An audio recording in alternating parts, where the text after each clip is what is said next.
Hello everyone good morning welcome to my mini vlog. आज चाहिँ हजुरलाई म डडेलधुराको मौसम देखाउँदैछु। अनि सो हाम्रो यहाँको मौसम चाहिँ एकदम बादल लागे जस्तो न अर्कै अर्कै हुन्छ। अनि डडेलधुराको मौसम चाहिँ अहिलेसम्म कसैले पनि पत्ता लगाउन सक्दैन कि कहिले पानी पर्छ, कहिले घाम लाग्छ, कहिले के हुन्छ। अनि सो हजुरहरू देखिसक्नु भएको छ, हेर्नु न आकाश पनि कस्तो बादलहरू पनि पुरै ठाउँ ठाउँमा कालो कालो भइरहेछ। अनि यहाँको हाम्रो यो घरहरू हो है, एकदम साइलेन्ट छ क्या।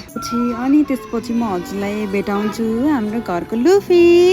यतातिर हेर त, यतातिर हेर त, हात देऊ त, हात लुफी, हात देऊ त, लुफी हात दे, हात दे। ओ माई गड, हेर्नु न सबैजना, हेर्नु साथीहरू, मेरो लुफीले चाहिँ कसरी हात चस गर, लुफी लुफी चस। यस्तै छ हाम्रो लुफी चाहिँ। मलाई चाहिँ एकदम बोलाउँदै हुनुहुन्छ कि तलबाट, म चाहिँ गइरहेको छु।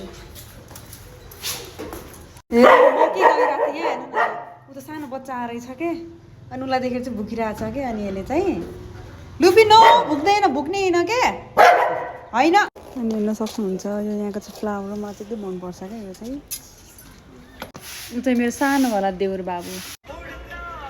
Thank you for watching.